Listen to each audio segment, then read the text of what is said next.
ആയുർവേദത്തിന്റെ ഒരു അടിസ്ഥാന തത്വമുണ്ട്. ആയിരക്കണക്കിന് വർഷങ്ങളായി അത് നമ്മോട് ഒരേ കാര്യം ആവർത്തിച്ചുകൊണ്ടിരിക്കുകയാണ്. രോഗാഹ സർവേബി മന്ദേ അഗ്നൗ. ഈ ശ്ലോകത്തിന്റെ അർത്ഥം വളരെ ലളിതമാണ്. ഈ ലോകത്തിലെ മിക്കവാറും എല്ലാ രോഗങ്ങളുടെയും കാരണം നമ്മുടെ ദുർബലമായ ദഹനാഗ്നിയാണ്. നമ്മുടെ ശരീരത്തിന്റെ കേന്ദ്ര എഞ്ചിനായ ജഠരാഗ്നി മന്ദഗതിയിലാകുമ്പോൾ രോഗങ്ങളുടെ ഒരു പരമ്പര തന്നെ ആരംഭിക്കുന്നു. ഇത് വെറും വയറിന്റെ പ്രശ്നമല്ല, ഇത് നമ്മുടെ മുഴുവൻ അസ്തിത്വത്തിന്റെയും അടിത്തറയാണ്. ഇന്നത്തെ നമ്മുടെ സംഭാഷണത്തിന്റെ ലക്ഷ്യം ഈ അടിത്തറയെ മനസ്സിലാക്കുകയും അതിനെ വീണ്ടും ശക്തിപ്പെടുത്തുകയും ചെയ്യുക എന്നതാണ്. നമ്മൾ ഒരു പുതിയതോ സങ്കീർണമോ ആയ സാങ്കേതികതയെക്കുറിച്ച് സംസാരിക്കുന്നില്ല. നമ്മുടെ ഉറവിടങ്ങൾ അഷ്ടാംഗഹൃദയം പോലുള്ള പുരാതനവും പ്രതിഷ്ഠേയവുമായ ഗ്രന്ഥങ്ങളാണ്. നമ്മുടെ അടുക്കളയിൽ എപ്പോഴുമുള്ള 5 ലളിതമായ വസ്തുക്കളെക്കുറിച്ച് നമ്മൾ ആഴത്തിൽ ചിന്തിക്കും. ഇവയ്ക്ക് ദഹനത്തെ ഉപരിപ്ലവമായി മാത്രമല്ല, അതിന്റെ വേരിൽ നിന്ന് തന്നെ ശരിയാക്കാനുള്ള ശക്തിയുണ്ട്. ആയുർവേദം ദഹനത്തെക്കുറിച്ച് പറയുമ്പോൾ അതിന്റെ അർത്ഥം ഭക്ഷണത്തെ ചെറിയ കഷ്ണങ്ങളാക്കി മാറ്റുക മാത്രമല്ല. ഈ പ്രക്രിയയ്ക്ക് നമ്മുടെ ശരീരത്തിൽ ഊർജം എങ്ങനെ രൂപപ്പെടുന്നു എന്നതുമായി നേരിട്ട് ബന്ധമുണ്ട്. നമ്മുടെ രോഗപ്രതിരോധ ശേഷി എത്രത്തോളം ശക്തമാണ് എന്നതും, നമ്മുടെ ചിന്തകൾക്ക് എത്ര വ്യക്തതയുണ്ട് എന്നതും. അതുകൊണ്ടാണ് ഭക്ഷണത്തെ പ്രാണദഹ എന്ന് വിളിച്ചത്, ജീവന് നൽകുന്നത്. എന്നാൽ ഭക്ഷണം പൂർണ്ണമായി ദഹിക്കുമ്പോൾ മാത്രമേ അത് സാധ്യമാകൂ. ഭക്ഷണം അർദ്ധജീർണമായി നിന്നാൽ അമൃത് പോലുള്ള ഭക്ഷണം തന്നെ ആമ എന്ന വിഷപദാർത്ഥമായി മാറുന്നു. ശരീരത്തിൽ അടിഞ്ഞുകൂടുന്ന ഒരു ഒട്ടിപ്പിടിച്ച വിഷപദാർത്ഥമായി അത് മാറുന്നു. പതിയെ പതിയെ അത് രോഗങ്ങൾക്ക് കാരണമാകുന്നു. അപ്പോൾ നമുക്ക് ഈ 5 അമൃതതുല്യമായ ഔഷധങ്ങളെ ഓരോന്നായി മനസ്സിലാക്കാം. ആദ്യത്തേത് ആവണക്ക്. അതിനെ ഗ്രന്ഥങ്ങളിൽ ഒരു മനോഹരമായ പേര് നൽകിയിട്ടുണ്ട്, ധാത്രി. ധാത്രി എന്നാൽ അമ്മയെപ്പോലെ പരിപാലിക്കുന്നവൾ. ഒരു പഴത്തിന് അമ്മയുടെ സ്ഥാനം നൽകുക, ഇത് വളരെ വലിയ കാര്യമാണ്. നെല്ലിക്ക എന്താണ് ചെയ്യുന്നത്? അതിന് ഇത്രയധികം ബഹുമാനം ലഭിച്ചത്. അമ്മയെപ്പോലെ നെല്ലിക്ക നമ്മുടെ ശരീരത്തെ പോഷിപ്പിക്കുന്നു, ഒരു വിവേചനവും കൂടാതെ. അഷ്ടാംഗഹൃദയമനുസരിച്ച് നെല്ലിക്ക ദഹനവ്യവസ്ഥയിൽ ഒരുമിച്ച് പല തലങ്ങളിൽ പ്രവർത്തിക്കുന്നു. ഒന്നാമത്, ഇത് നമ്മുടെ ദഹനരസങ്ങളുടെ സ്രാവത്തെ സന്തുലിതമാക്കുന്നു. രണ്ടാമത്, ഇത് വളരെ പ്രധാനമാണ്, ഇത് ജഠരാഗ്നിയെ സ്ഥിരമായി നിലനിർത്തുന്നു. അതായത് അതിനെ വളരെ ചൂടാക്കുകയോ കെടുത്തിക്കളയുകയോ ചെയ്യുന്നില്ല. മൂന്നാമത്, ഇത് നമ്മുടെ കരളിനും കുടലുകൾക്കും നേരിട്ട് ശക്തി നൽകുന്നു. സാധാരണയായി പുളിച്ച ഭക്ഷണങ്ങൾ ACD കൂട്ടും എന്ന് കരുതുന്നു. നെല്ലിക്ക രുചിയിൽ പുളിച്ചതാണ്, എങ്കിലും ഇത് ACDയെ എങ്ങനെ ശമിപ്പിക്കുന്നു? ഇവിടെയാണ് ആയുർവേദത്തിന്റെ സൂക്ഷ്മമായ അറിവ് പുറത്തുവരുന്നത്. ഗ്രന്ഥങ്ങൾ പറയുന്നു, അമ്ലം ദീപനം പാചനം. അതായത് പുളിച്ച രുചി അഗ്നിയെ ജ്വലിപ്പിക്കുന്നതാണ്. എന്നാൽ നെല്ലിക്കയുടെ ഗുണം അതുല്യമാണ്. അതിന്റെ രുചി പുളിച്ചതാണെങ്കിലും ദഹിച്ചതിന് ശേഷമുണ്ടാകുന്ന പ്രഭാവം മധുരമാണ്. അതിന്റെ താസീർ ശീതളമാണ്. അതുകൊണ്ട് ഇത് അഗ്നിയെ ജ്വലിപ്പിക്കുന്നു. എന്നാൽ ശരീരത്തിൽ പിത്തമോ കൂടുതൽ ചൂടോ വർദ്ധിപ്പിക്കുന്നില്ല. ഇതാണ് ഇതിന്റെ അതുല്യമായ പ്രത്യേകത. ഇത് അമ്മയെപ്പോലെ തന്നെ. അമ്മ അച്ചടക്കം കാണിക്കുകയും സ്നേഹവും കാണിക്കുകയും ചെയ്യും. നെല്ലിക്കയുടെ ഏറ്റവും നല്ല സേവന രീതി എന്താണ്? ഏറ്റവും ലളിതവും ഫലപ്രദവുമായ മാർഗം രാവിലെ വെറും വയറ്റിൽ ഇത് കഴിക്കുക എന്നതാണ്. 1 ടേബിൾ സ്പൂൺ നെല്ലിക്കപ്പൊടി ഇളം ചൂടുവെള്ളത്തിൽ കഴിക്കാം. അല്ലെങ്കിൽ പച്ച നെല്ലിക്ക ഉണ്ടെങ്കിൽ അതിന്റെ നീര് കഴിക്കാം. ദിവസം ഇങ്ങനെ ആരംഭിക്കുമ്പോൾ ഇത് ദഹനവ്യവസ്ഥയെ ദിവസം മുഴുവനുമുള്ള ജോലിക്ക് തയ്യാറാക്കുന്നു. എന്നാൽ നിയമിതത വളരെ പ്രധാനമാണ്. ഒരു ദിവസം കൊണ്ട് അത്ഭുതങ്ങൾ പ്രതീക്ഷിക്കരുത്. ഇനി നമ്മൾ ഭക്ഷണത്തിന് ശേഷമുള്ള ഒരവസ്ഥയെക്കുറിച്ച് സംസാരിക്കാം. വയറ്റിൽ കനവും വാതവും ഉണ്ടാകുന്നത്. ഇതിന് പരിഹാരമാണ് പെരുംജീരകം. ഇതിനെ ശാസ്ത്രത്തിൽ മിശ്രയ എന്നും വിളിക്കുന്നു. നമ്മൾ ഇതിനെ പലപ്പോഴും മൗത്ത് ഫ്രഷ്നറായി ഉപയോഗിക്കുന്നു. പക്ഷേ ഇതിന്റെ പങ്ക് അതിലും വളരെ ആഴമുള്ളതാണ്. പെരുംജീരകത്തിന്റെ ഏറ്റവും വലിയ സവിശേഷത അതിന്റെ സൗമ്യതയാണ്. ഇത് അതിന്റെ ജോലി വളരെ മൃദുവായി ചെയ്യുന്നു. ഇത് ദഹനത്തിന്റെ വേഗത കൂട്ടുന്നു. പക്ഷേ ഇഞ്ചിയോ കുരുമുളകോ പോലെ ശരീരത്തിൽ ചൂടുണ്ടാക്കുന്നില്ല. അതുകൊണ്ട് പലപ്പോഴും നെഞ്ചെരിച്ചിലും എസിഡിറ്റിയുമുള്ളവർക്ക് ഇത് ഒരു വരദാനമാണ്. ശാസ്ത്രം ഇതിന്റെ ഗുണങ്ങളെ വിവരിക്കുന്നു. ശീതം, മധുരം, ദീപനം, ലഘു. അതായത് ഇത് സ്വഭാവത്തിൽ ശീതളമാണ്, രുചിയിൽ മധുരമാണ്, അഗ്നിയെ വർദ്ധിപ്പിക്കുന്നു, ശരീരത്തിൽ ലഘുത്വമുണ്ടാക്കുന്നു. ഇതിന്റെ പ്രധാന ജോലി ശരീരത്തിൽ നിന്ന് വാതകങ്ങളെ പുറന്തള്ളുക എന്നതാണ്. അതുവഴി ഭക്ഷണത്തിന് ശേഷമുള്ള വയറിന്റെ വീർക്കലും കനവും കുറയുന്നു. അസംസ്കൃത പെരുംജീരകവും വറുത്ത പെരുംജീരകവും തമ്മിൽ പ്രഭാവത്തിൽ വ്യത്യാസമുണ്ട്. അതെ, സൂക്ഷ്മമായ വ്യത്യാസമുണ്ട്. അസംസ്കൃത പെരുംജീരകം ശരീരത്തിൽ കൂടുതൽ ശീതളത നൽകുന്നു. എന്നാൽ നാം പെരുംജീരകം ചെറുതായി വറുക്കുമ്പോൾ അതിന്റെ ദീപനഗുണം കുറച്ചുകൂടി വർദ്ധിക്കുന്നു. അതുകൊണ്ട് ആരുടെയെങ്കിലും ദഹനം വളരെ മന്ദമാണെങ്കിൽ വറുത്ത പെരുംജീരകം കൂടുതൽ ഗുണം ചെയ്തേക്കാം. സാധാരണയായി ഭക്ഷണത്തിന് ശേഷം 1/2 ടേബിൾ സ്പൂൺ പെരുംജീരകം മെല്ലെ ചവയ്ക്കുന്നത് വളരെ നല്ല ശീലമാണ്. പെരുംജീരകം ഒരു ശാന്തവും സൗമ്യവുമായ പരിഹാരമാണ്. പക്ഷെ ചിലരുടെ ദഹനവ്യവസ്ഥ തീർത്തും ഒരു നിൽക്കലായി പോയി എന്ന് തോന്നുന്നു. അവർക്ക് എന്തെങ്കിലും ശക്തമായ ഒന്ന് ആവശ്യമുണ്ട്, ആ മന്ദഗതിയിലായ തീയെ നേരിട്ട് ജ്വലിപ്പിക്കാൻ കഴിയുന്നത്. അപ്പോഴാണ് ഇഞ്ചി എന്ന മഹാ ഔഷധം പറയേണ്ടത്. മഹാ ഔഷധി, മഹത്തായ ഔഷധം. പെരുംജീരകം മൃദുവാണെങ്കിൽ ഇഞ്ചിയുടെ പ്രവർത്തനം തീവ്രവും തീക്ഷ്ണവുമാണ്.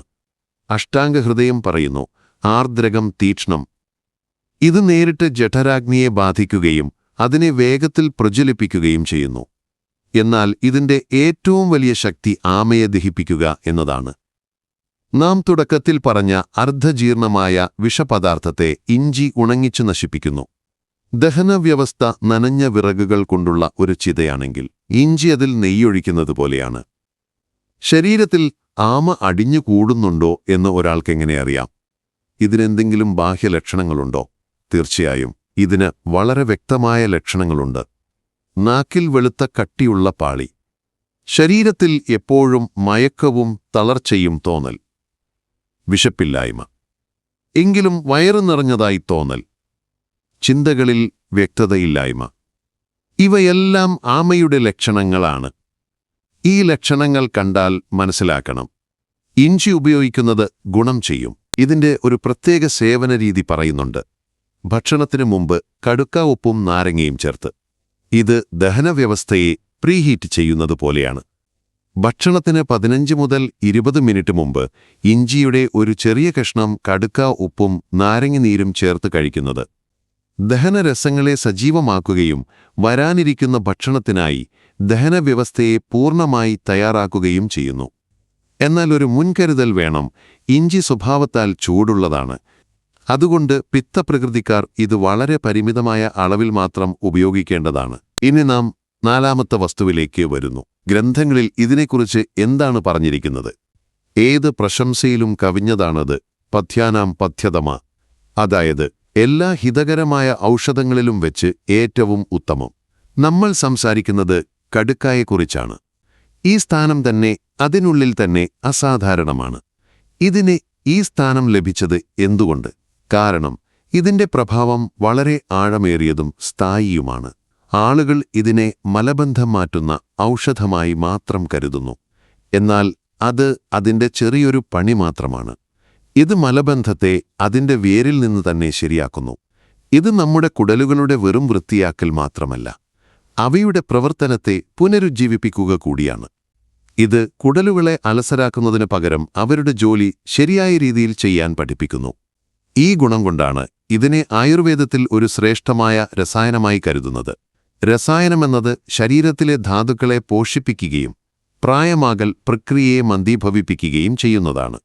അതിനാൽ ഇത് വെറും ലാക്സേറ്റീവ് അല്ല, ഇത് മുഴുവൻ ദഹനവ്യവസ്ഥയുടെയും കായ്കൽപ്പ് നടത്തുന്ന ഔഷധമാണ്.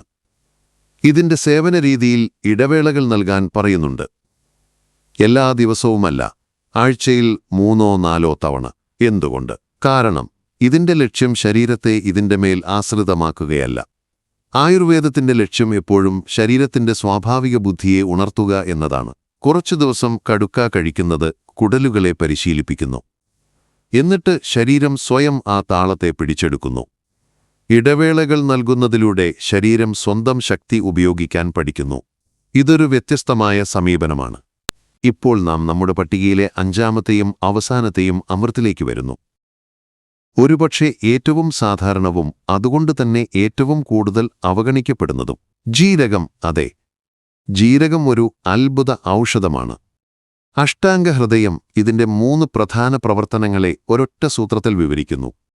ജീരകം ദീപനം, പാചനം ഗ്രാഹി. ഈ 3 വാക്കുകളിൽ ഇതിന്റെ പൂർണ്ണമായ സത്ത് അടങ്ങിയിരിക്കുന്നു. ദീപനം എന്നാൽ ഇത് അഗ്നിയെ ജ്വലിപ്പിക്കുന്നു. പാചനം എന്നാൽ ഇത് ഭക്ഷണം ദഹിപ്പിക്കാൻ സഹായിക്കുന്നു. എന്നാൽ 3ാമത്തെ വാക്കായ ഗ്രാഹിയാണ് ഏറ്റവും പ്രത്യേകത. ഗ്രാഹി എന്നാൽ സന്തുലിതാവസ്ഥയും സ്ഥിരതയും നൽകുന്നത്. ഗ്രാഹി എന്നതിന്റെ വ്യാവഹാരിക അർത്ഥം എന്താണ്? അതായത് ജീരകം കുടലുകൾക്ക് ഒരു ബുദ്ധിമാനായ മാനേജരെ പോലെ പ്രവർത്തിക്കുന്നു. കുടലുകളുടെ ചലനം വളരെ വേഗത്തിലാണെങ്കിൽ, വയറിളക്കത്തിലെന്ന പോലെ, എങ്കിൽ ഇത് മലത്തെ ബന്ധിപ്പിക്കുന്ന പ്രവർത്തനം ചെയ്യുന്നു. കുടലുകൾ മന്ദഗതിയിലാണെങ്കിൽ, പോഷകങ്ങളെ ശരിയായി ആഗിരണം ചെയ്യുന്നില്ലെങ്കിൽ, എങ്കിൽ ഇതവയുടെ ആഗിരണശേഷിയെ മെച്ചപ്പെടുത്തുന്നു. ഇത് മുഴുവൻ സിസ്റ്റത്തിലും ഒരു നിശ്ചലതയും സന്തുലിതാവസ്ഥയും കൊണ്ടുവരുന്നു. ജീരകം വെറുമൊരു മസാലയല്ല, അതൊരു വൻകുടൽ റെഗുലേറ്ററാണ്. നമ്മുടെ അടുക്കളയിൽ തന്നെ ഇത്രയും വലിയ ഔഷധം കിടക്കുന്നു. രാവിലെ ജീരകവെള്ളം കുടിക്കുക, ഭക്ഷണത്തിൽ വറുത്ത ജീരകം ഉപയോഗിക്കുക, ഇവയെല്ലാം ഗുണം ചെയ്യും. ഇതിന്റെ പ്രത്യേകത ഇത് വളരെ സൗമ്യവും സുരക്ഷിതവുമാണ്. ഇതിനെ ദൈനംദിന ഭക്ഷണത്തിന്റെ ഭാഗമാക്കാം. ഇപ്പോൾ ഒരു പ്രായോഗിക ചോദ്യം. നാം ഈ 5 ശക്തമായ ഔഷധങ്ങളെക്കുറിച്ച് സംസാരിച്ചു. നെല്ലിക്ക, പെരുംജീരകം, ഇഞ്ചി, കടുക്ക, ജീരകം. ഇതെല്ലാം കേൾക്കുമ്പോൾ വളരെ നല്ലതായി തോന്നും. എന്നാൽ ഒരു സാധാരണ മനുഷ്യന് ഇത് തന്റെ ജീവിതത്തിൽ എങ്ങനെ ഉൾപ്പെടുത്താൻ കഴിയും? രാവിലെ നെല്ലിക്ക, അതിനു മുമ്പ് ഇഞ്ചി, കഴിച്ചതിന് ശേഷം പെരുംജീരകം. ഇത് ഒരു ഫുൾ ടൈം ജോലി പോലെ തോന്നുന്നു. ഇത് ശരിക്കും പ്രായോഗികമാണോ? നിങ്ങളുടെ ചോദ്യം വളരെ ശരിയാണ്. ഇതിനുള്ള ഉത്തരം കർക്കശമായ നിയമങ്ങളിലല്ല, മനസ്സിലാക്കലിലാണ്. നമുക്ക് ഇവയെല്ലാം ഒരുമിച്ച് ആരംഭിക്കേണ്ടതില്ല. ഇവയെ നമ്മുടെ ദൈനംദിന ജീവിതത്തിൽ വളരെ എളുപ്പത്തിൽ ഉൾപ്പെടുത്താം. രാവിലെ നെല്ലിക്ക കഴിച്ചു തുടങ്ങുക. അത് ദിവസം മുഴുവനും ശക്തമായ അടിത്തറ നൽകും. ഭക്ഷണത്തിൽ ജീരകം ഉപയോഗിക്കുന്നത് നമ്മൾ ചെയ്യുന്നുണ്ട്. അത് കൂടുതൽ ശ്രദ്ധയോടെ ചെയ്യുക.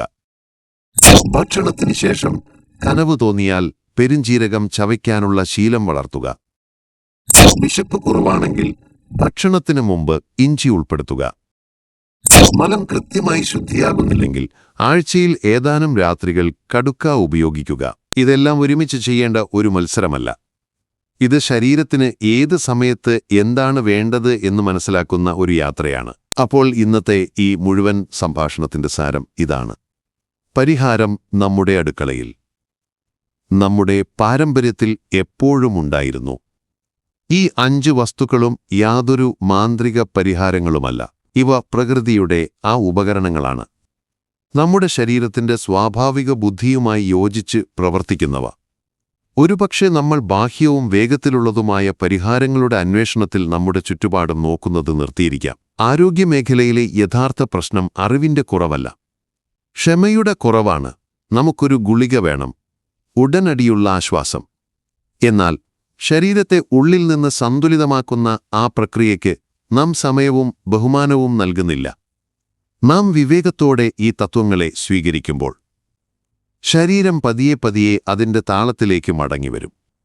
ആയുർവേദത്തിന്റെ ലക്ഷ്യം ശരീരത്തെ ബാഹ്യ ആശ്രയങ്ങളിൽ നിർഭരമാക്കുകയല്ല, അതിന്റെ സ്വന്തം നഷ്ടപ്പെട്ട ശക്തിയെ വീണ്ടും ഉണർത്തുകയാണ്. ഈ ചിന്തയോടെ നമ്മൾ നിങ്ങൾക്കായി ഒരു ചോദ്യം ഇവിടെ വയ്ക്കുന്നു.